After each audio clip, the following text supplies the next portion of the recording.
Sí, con sumo placer me dado a ti honor un rato pasar para hacer apertura oficial de primer Caribbean Chess Cup aquí en Aruba.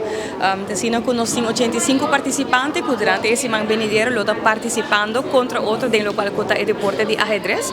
Y para Aruba seguro un honor grandísimo para nos por vista con nuestra casa de Chess Club aquí para Caribe. Nos tenemos basta país presente en el momento aquí de Panamá, Cayman Islands, y así no consigo mencionar. Y esa aquí está un inicio para un trayecto que quiero largo en el lugar que está ajedrez para Aruba.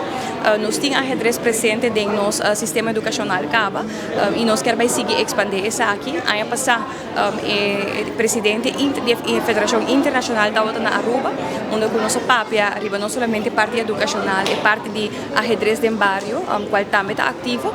Del centro barrio Dakota, tiene ya Caba actividad tan tursimang para lo cual está ajedrez, pero hasta nos introducir Chess for Freedom, cual está ajedrez en el centro correccional Kia. Y ese aquí es el resultado de un éxito rotundo. En las primeras 6 semanas año pasado, que han participado en lo cual está Chess for Freedom, nos detenidos en el centro correccional, ha dado un resultado sumamente sublime. Y me espero que aquí también no volver a repetir eso aquí. Entonces, me sumamente honrado para tener la oportunidad para hacer apertura, pero también contento para hablar sobre ajedrez con concubinta carga e parte educacional e parte deportiva junto e nos tenho que estimular o esporte também na Aruba. De aqui banda como governo de Aruba um agradecimento imenso para a federação local e para turistas que participam e uma chamada de bom menina nos visitantes também de Caribe no momento aqui presente e me espero que não por gosto hobby, mas também cultura por donar mais de mês para não por sair ganador durante esse ano aqui. Nós temos o honor de por apresentar o primeiro Caribbean Cup Chess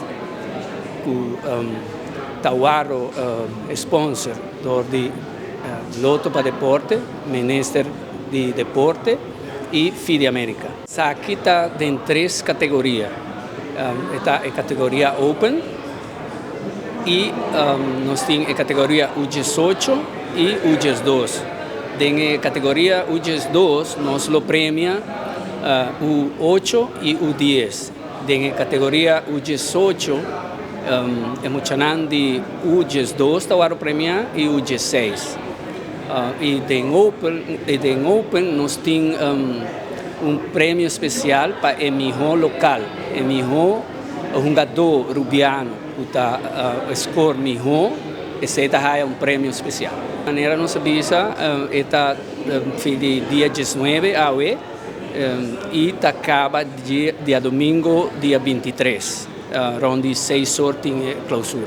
De parte da federação, nós queremos dar palavra de agradecimento grande na tour maior que a confia para eu participar em magno evento aqui e seguro na Carol Pesqueira que é motor atrás do evento aqui.